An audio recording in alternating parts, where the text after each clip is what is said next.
Today, the stars of Batjon Returns will be interviewed by Mr. Mike Smith. William Hawkins, Jonathan Strain, and Abigail Strain will now answer every question asked. For y'all two, what were y'all's reactions being invited to the movie? I was excited.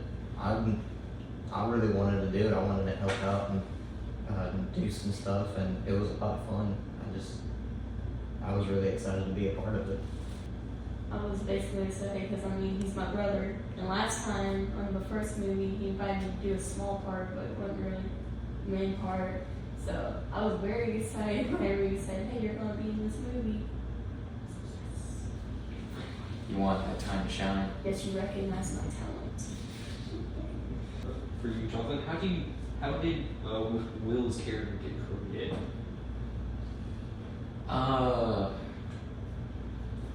It all kind of spawned from the original plot for the movie, which was the one that Abigail gave me. The original plot for the movie I hadn't come up with. She actually brought it to me written on a piece of paper, and I was like, I could actually do this. And her main idea for the villain was that he was a villain driven by love. In other words, a simp. Sorry, Will. But I didn't really have a character in mind, just a motive. I didn't really have a character. But whenever we came up with his costume and everything, we kind of just put stuff together. The mask was actually a mask I was going to use for a different movie. It was supposed to be a mask for a bunch of robots. It was going to be like a movie based in the future, but that movie got scrapped. So I went ahead and took advantage of that mask, then added a life vest, and just put both of those on Will. We got him some soccer gloves, and we were just like, yeah, we're rolling with this. And poor clothes barely fit. Yeah.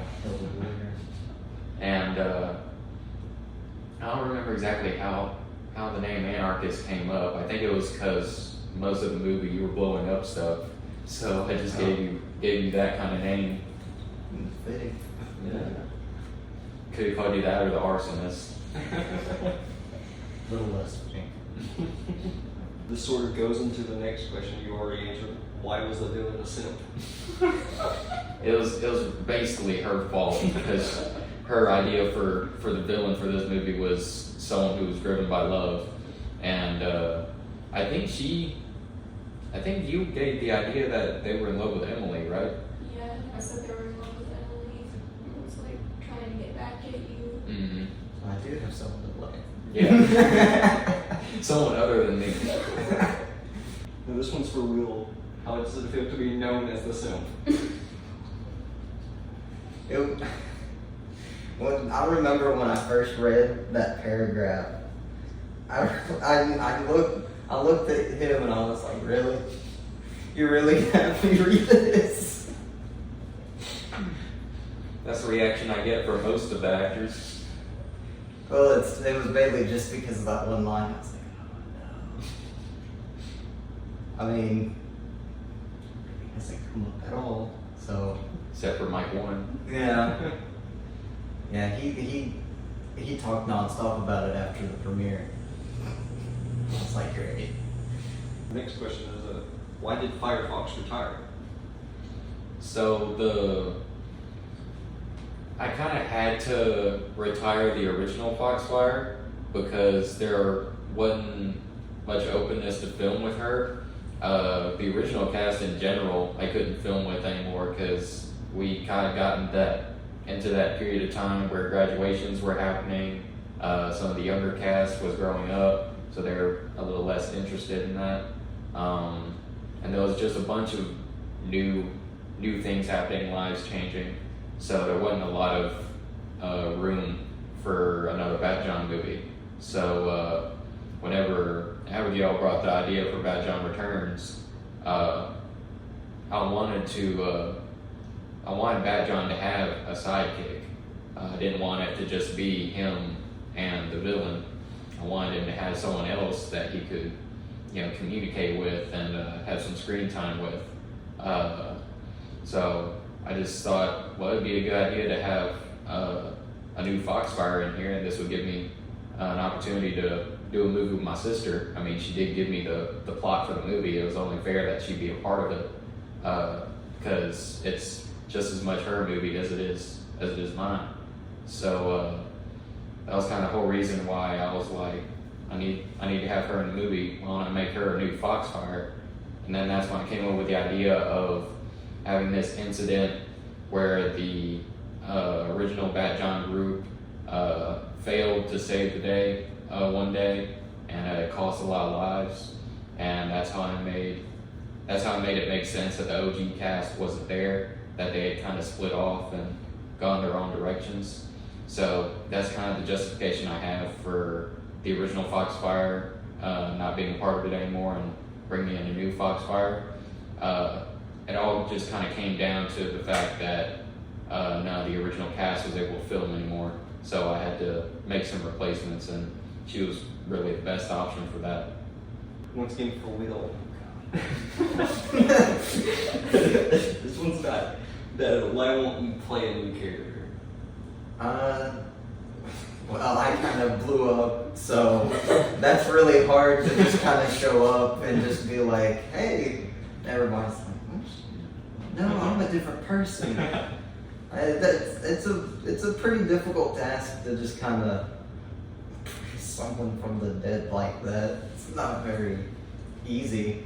So it's like having me walk around and not be the same person. It's like, oh, wait a minute, did he have a twin or something? What's going on? The idea did float around that what if he had a twin brother who like avenged his brother's death, but I think you were like, no, let's just leave the character alone. Yeah, he just kind of he has his final resting place. He's just kind of there now.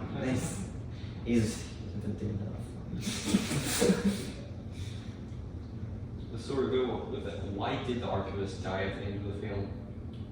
That's more of a question for Jonathan. I actually have no idea. I think it's just the fact that the Anarchist was such a powerful character, and his motive was so strong that I knew that it wouldn't take simply beating him up and arresting him to defeat him. And to be fair, I did want the movie to end on a bang. But yeah, he's such a powerful character and such an angry character that I wanted his defeat to be something really big and memorable, and not just, oh, you're defeated, go to Arkham Asylum or whatever. I didn't want it to be just that cliche ending. I really wanted to have a very explosive closure. What would you say was the average amount of takes y'all had to do for y'all's scenes? Oh goodness. For me, the average was about 3 or 4. If even that, maybe like, I'd say maybe 2 or 3, because most of your parts you kind of got spot on. Like, yeah, well, we had to do some extra takes on the choreography because we were trying to figure out how exactly we were supposed to be doing that. yeah, Because we ended up losing that part of the script. Yeah. And the only person who had it was me on a text message on my phone. That's why in the bloopers you see me doing that, because the gloves can't touch the screen, and I have to go through several days of text messages to get to the script. So I'm just sitting there going, that was a very long filming day. I think for my takes, for some of the lines I did, whenever I do my lines, I'm very on the nose. Like, I know what needs to be done, so I just get it out of the way. That's why in a lot of the scenes, I'd say from my perspective, my acting isn't really as good as it could be, because I'm just trying to get my part done so that I can move on and help the rest of the cast. I said the choreography parts, though, I had to do those like maybe 3 or 4 takes, because yeah, it took us a while to get them. choreography is very difficult, and even in the end results, you can see I'm very like stiff and confused with how I'm moving, because I can't figure out how to do my own choreography. I know she had a lot of trouble figuring out the choreography that I had for her in her second fight with the Anarchist, whenever she got her Foxfire suit, we had to do that tape like, I don't know, like 6 or 7 times. It was a lot. It was very hard to direct her on what to do. To be fair, we were a little vague on what she needed to do, so she was just kind of all over the place, like, where am I going? What am I doing? Like, yeah, you were very confused, weren't you? So yeah, it takes, I'd say, in general, it probably takes about 3 or 4 takes to get something perfect whenever we're filming, or at least close to perfect. Doing much better than some of the bigger movies. Yeah. Like hundreds. Like The Flash. They had to do that movie. I will proudly say the Batjon movies are better than the Flash movies. I don't think you would find anyone to disagree with that. No. What was the original inspiration for Archivist, which you sort of already answered, but also the original inspiration for Foxfire? So, the inspiration for Foxfire really came from Foxfire's actress. Whenever I was making the first Batjon movie, there was a lot of time where I was just going through text with the cast members, the people who volunteered to be a part of it, and I didn't have any ideas for the superheroes or the supervillains in it. So what I would do is just text them and be like, hey, I'm giving you some creative liberty here. What do you have? What kind of outfits do you have? What kind of accessories do you have? So Foxfire's actress had this foam fox mask. She took a picture and sent it to me, and she was like, I got this. And I was like, okay, we can work with that. And the next thing I did was go straight to Google, and I was like, superhero fox names, and one of the ones on the list was Foxfire, and I sent it to her. I was like, what do you think of this one? She was like, that works. We had to change her costume though, because she found out that she had an allergic reaction to that material, so she wasn't wearing the original fox mask that she had. We had to switch to a very badly cut up mask and some fox ears, but that's where the inspiration came from. What made you decide to make Batjon have a break between the two? Why did you decide to have a break between the movies, like in the timeline? So it was more so having a break forced on it due to the filming process. Like I said, there were a lot of changes going on in people's lives, not enough availability. Right after the first Batjon movie, or not right after, a few months after the first one, because I wanted to give everyone a break, but I had already planned to make a sequel, and for a short while we actually worked on the sequel. It was going to be that time travel movie, but the only thing we filmed was the post-credit scene that you see in Batjon Returns. That was supposed to be a post-credit scene for the original sequel, which was Future Heroes. So after I got that done and I noticed that there wasn't any available time, I just said, you know what, let's just end it on a high note. Let's just give up on this. This isn't gonna work. There's not enough time for this. I kind of got a little discouraged by it, and I was a little upset because I really wanted to make that sequel. But then whenever Abigail came to me with her plot, I was like, I can make this fit with the non-availability of the original cast members, and bring in some new people. So that's why I made the gap in the movie too, to kind of justify like why Batjon wasn't around, why Foxfire, J-Dog, why they weren't around, and it just opened up a new branching story, which I think it worked out a lot better because it was a better story in my opinion, and it was a little more grounded than the time traveling one, because I was about to go in the Deadpool direction, like first one grounded movie, second one time travel, third one multiverse. Like I was shooting high on the Batjon movie. So taking that break and then getting the new script from Abigail, it kind of brought me down to a grounded point. So I moved forward with that. That's not at all your question, but that's just something to add to that. What are each of y'all's favorite characters in the movies? I'm gonna let these guys go first because I've been talking a lot. I really do enjoy Batjon's character. I really do. I think he's a really unique spin on a really classic character, and just adds something kind of unique to the way Batman used to be. It kind of adds a bit of that Adam West Batman to the more grounded Dark Knight variants. Kind of like a nice little mix between the two. So I like the combination there. My favorite character, and also probably have to say, is Batjon, because it's kind of a mix of like funny and also serious at times. I really like his suit designs in movies. And basically that. I just want to let you know I have no dirt on these two. This is their opinions in real life, so. Blink twice if you're okay.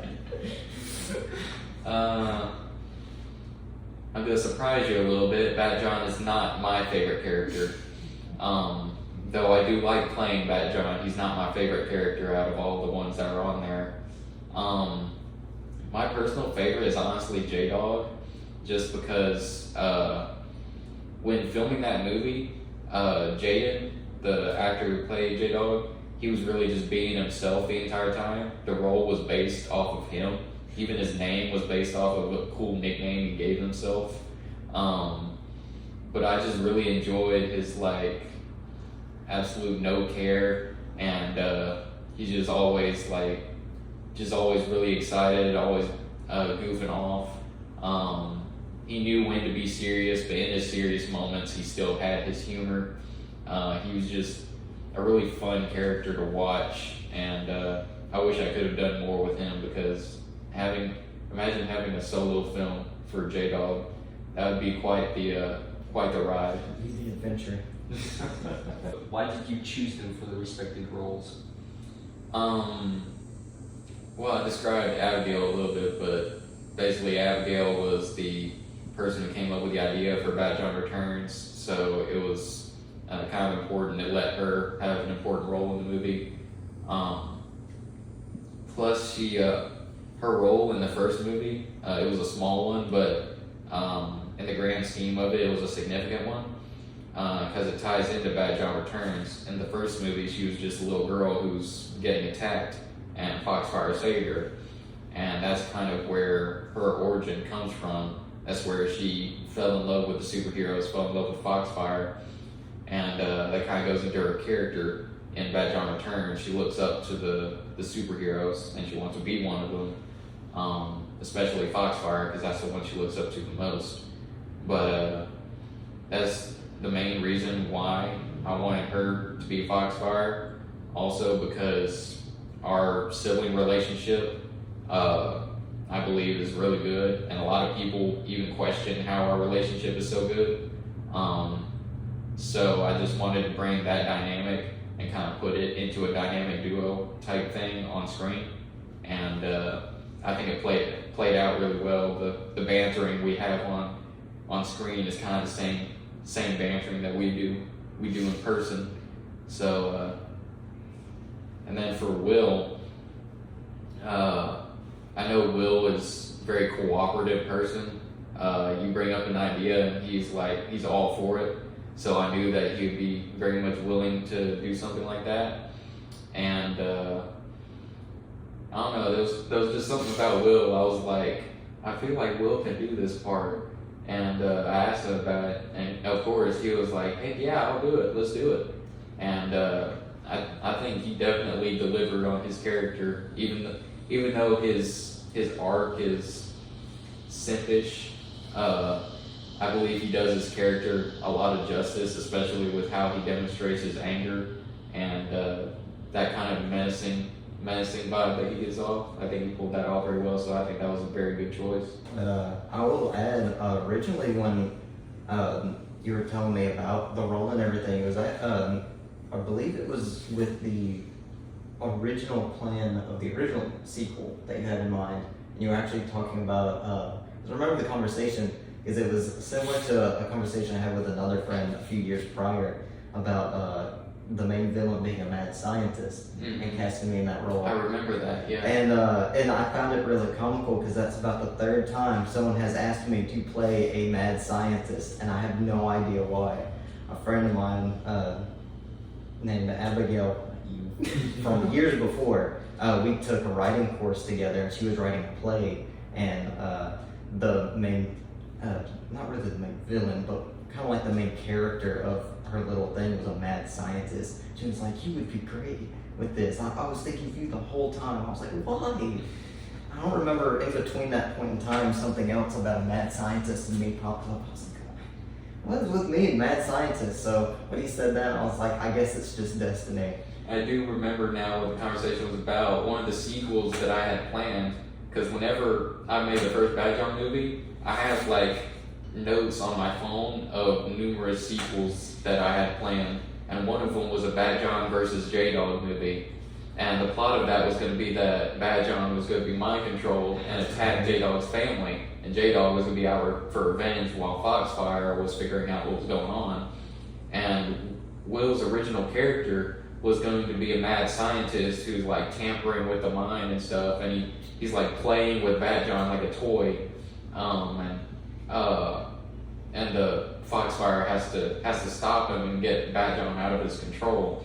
So that's what I originally had planned for Will, was to be a mad scientist, and kind of fit into the mad scientist thing in Batjon Returns with how you deal with technology and everything. Yeah, Anarchist does have some similarities to the way old mad scientists are, not really in like the laugh, goofy kind of way, but definitely in the chaotic and just distorted, destructive behavior and mindset. And the declaration, like whenever you have a passion, you're very like you share it with the world, even if you're by yourself. Yeah, you're kind of just and a lot of that old character definitely blended in, and I guess kind of influenced the way Anarchist became, kind of indirectly. Mm-hmm.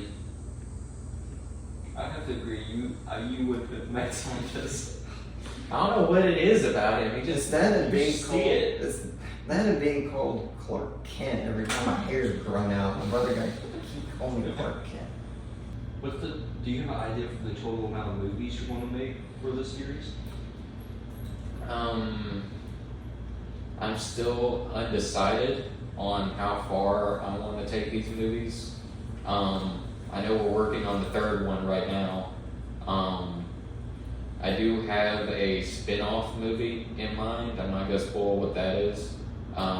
It's kind of like a prequel spin-off type movie. So that's something that I definitely want to do. But I don't know if Batjon is going to have his own movies after number 3. I think with number 3, I kind of want to wrap it up into a trilogy.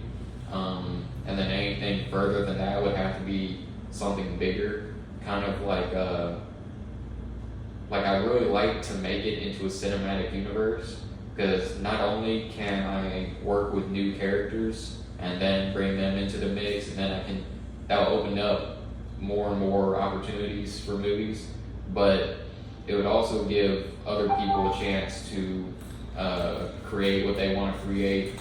There was a couple people who made mention that they wanted to make their own movies, so this would give them opportunity to take their own direction in that and kind of be tied into it. So for Batjon in himself, Batjon movies, I think the third one is going to be the final one with that, and then the prequel spinoff, and then if I continue after that, it would have to be like either other superhero movies, supervillain movies, or I have to eventually, if Batjon were to come back, I'd have to bring him back for like a Justice League type movie.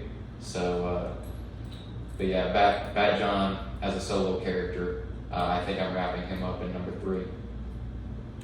John, what happened to your idea for a Batjon musical? There you go. That's a good question. I was all for it, and then I remembered I can't sing worth a darn. You can use AI or something. There you go. Auto tune. God. Plus, writing songs is not my strong suit. That's not strong suit. I can do it. I mean, I will force you to make a musical.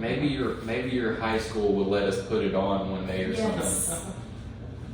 All the parents will be so good. Talk about movies here, cinema for right now. Close enough. Taking Batjon to Broadway. There you go. Just like a Lion April. Mm-hmm. Maybe Anarchist, a really powerful villain song. There you go. Talk about Leave me out of your that. You're gonna have your mask off the entire No, time. you're gonna leave me out of that. Think about your dear mom. No, that's definitely not happening. Oh, Emily. No,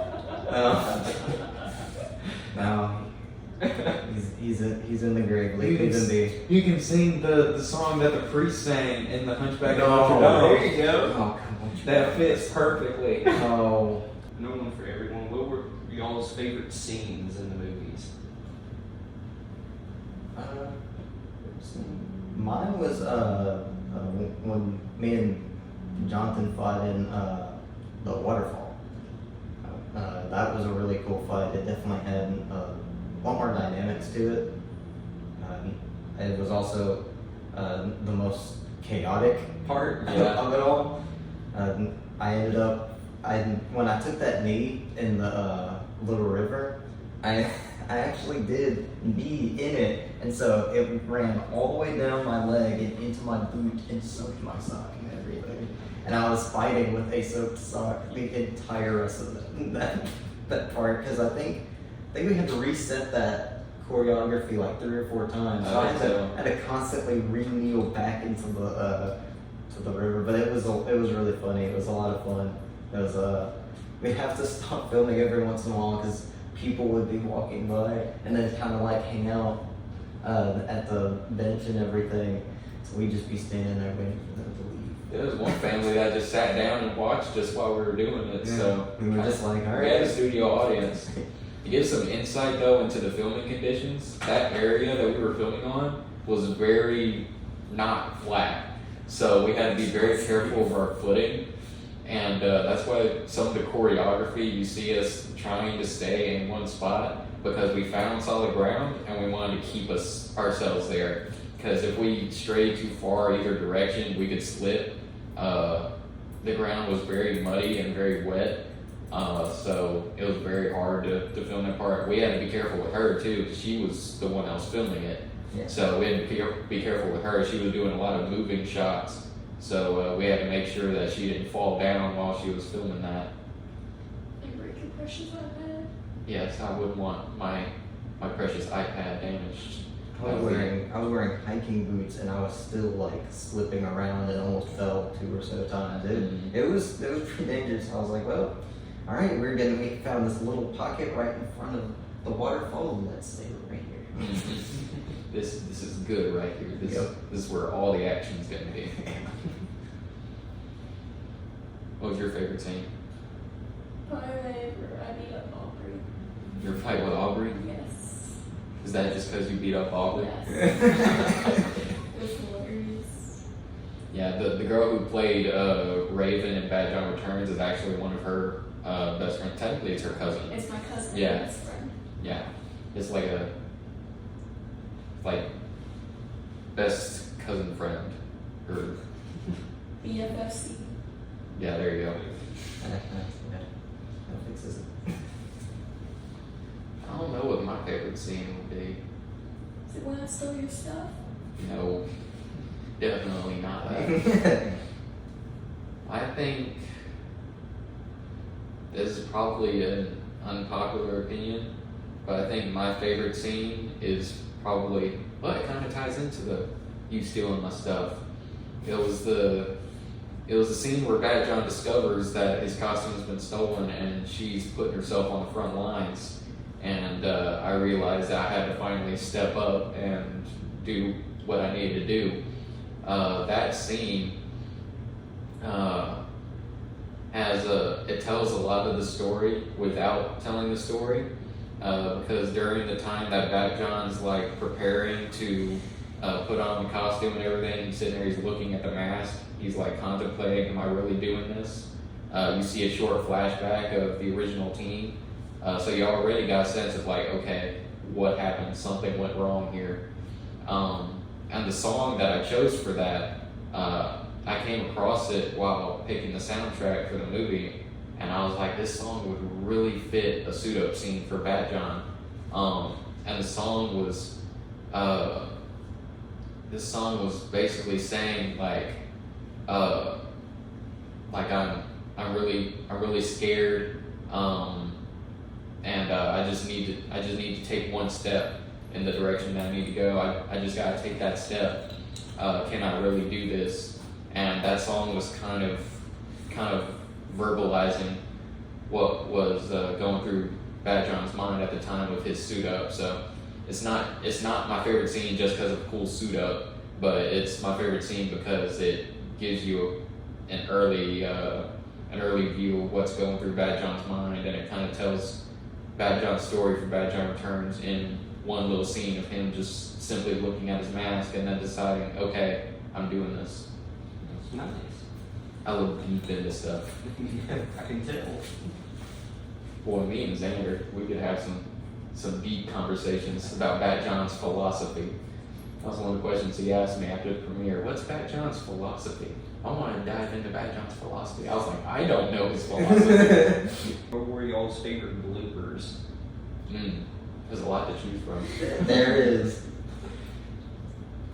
My favorite was when we were filming y'all two coming to Anarchist after destroying the house and all, and just y'all trying to get the paper to cooperate the entire time, and then the truck comes by and everything. It was just so chaotic. It was hilarious. Just like trying to stab it down with the staff and just like trying to like position it right and everything. So we're also trying to position her right because she kept falling over. I was trying to hold the paper down with my staff while also like doing a cool pose, but every time I would, I'd lean against the staff and like just fall. I just fall down. Yeah, you couldn't really find a way to stand in that situation. Yeah, that was a lot of fun. That was hilarious. Why does it always come straight to me? Do you want me to go before you? Yes. Thank you.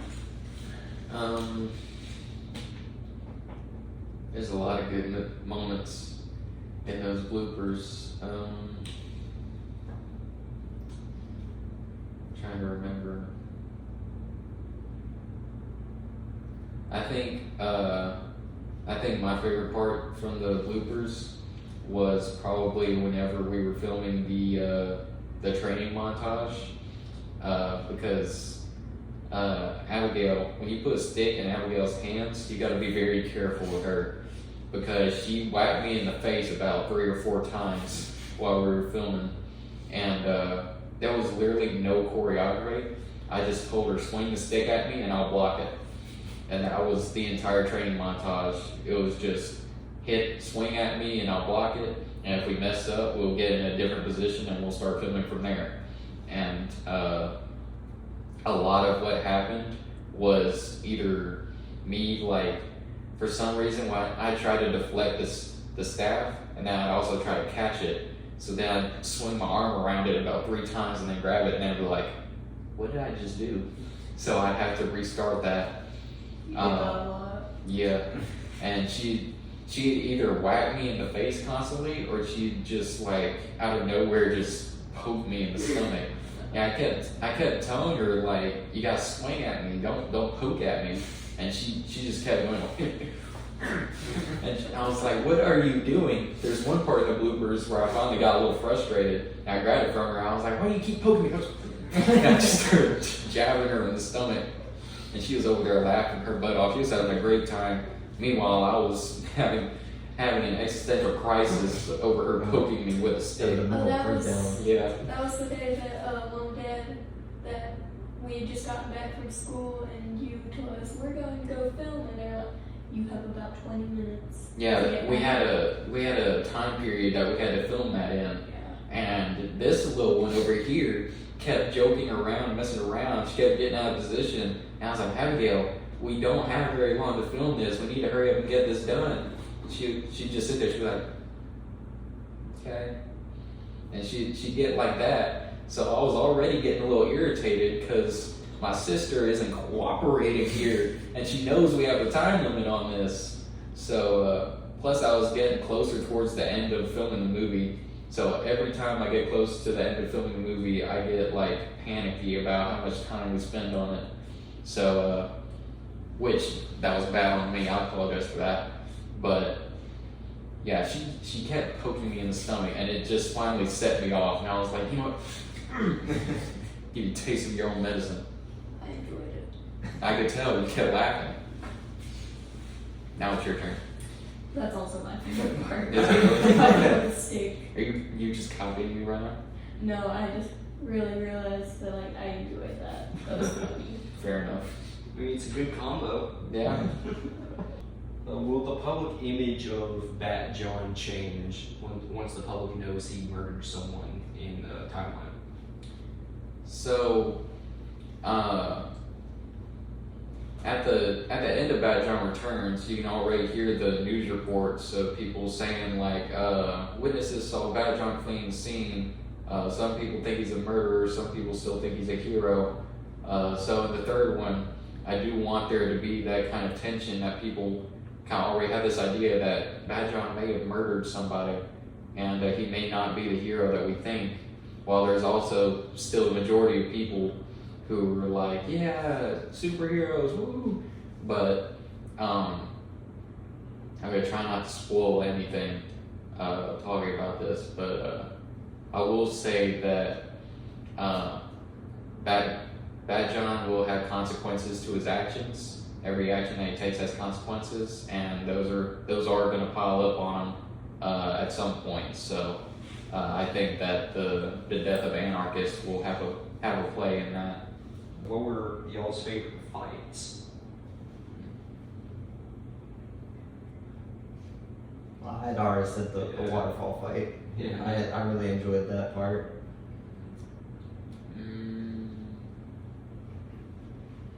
Do you need a moment?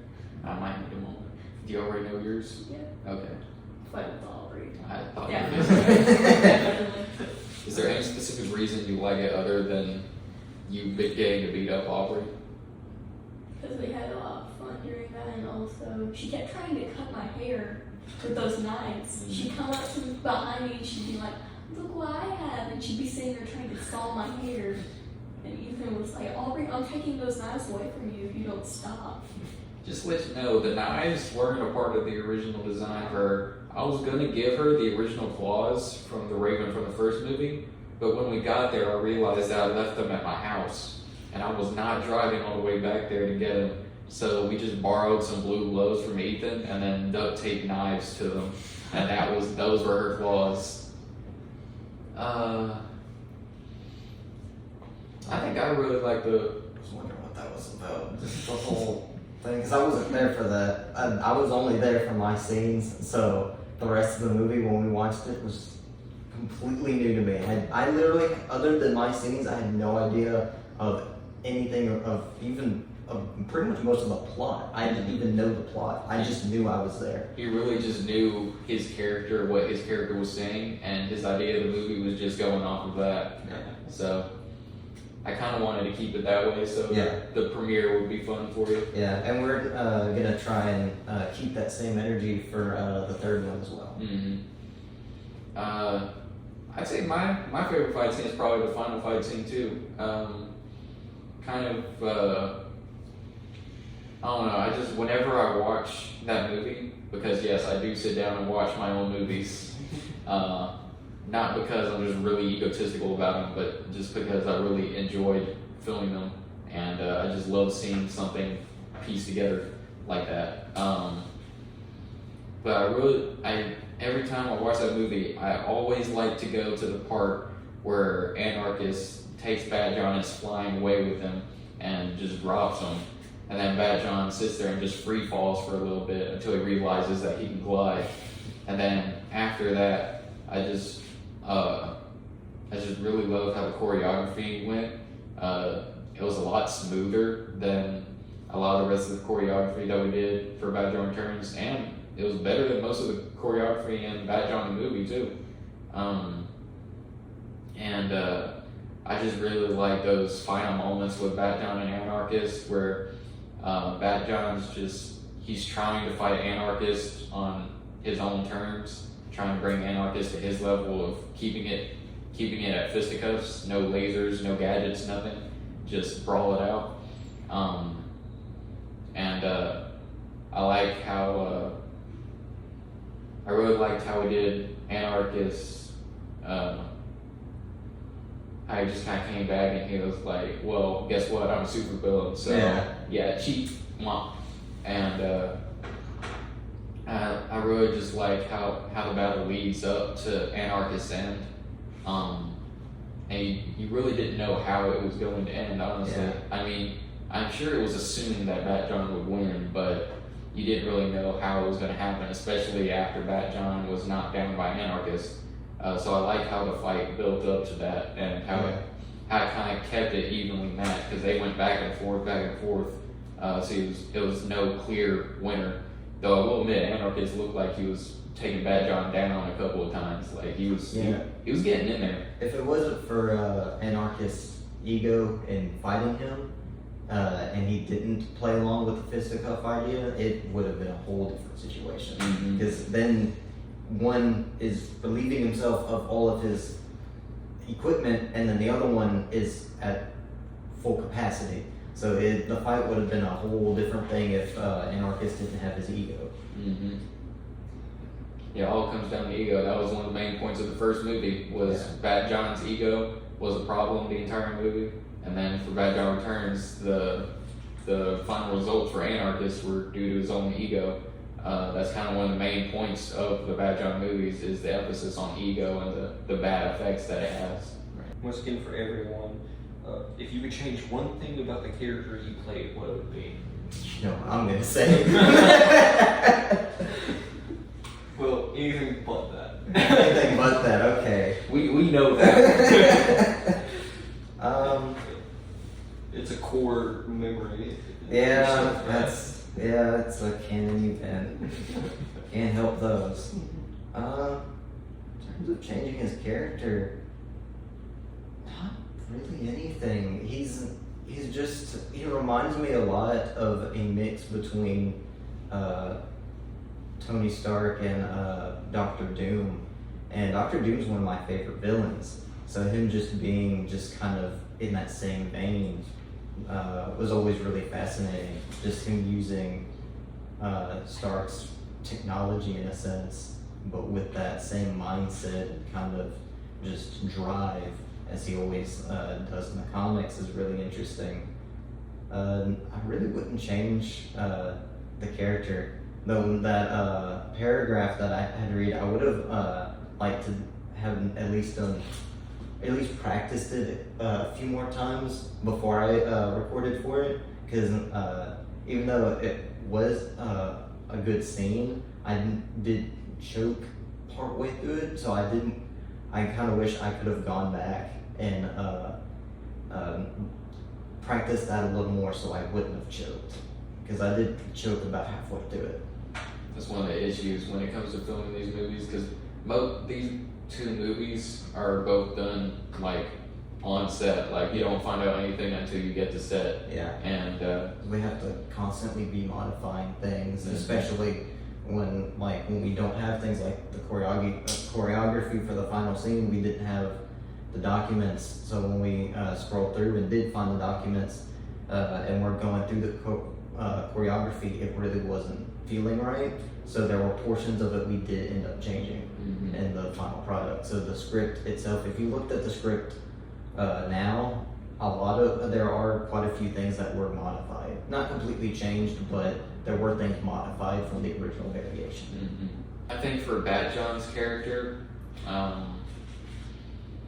do like the comedic and sarcastic side of Batjon, but it kind of bugs me how much I make him go from being this carefree, fun guy to being a really dark and gritty kind of guy. It's like it's kind of like you said, Adam West mixed with the Dark Knight thing. I know you said that you really like that dynamic, but for me personally, it just kind of bothers me how his personality keeps switching.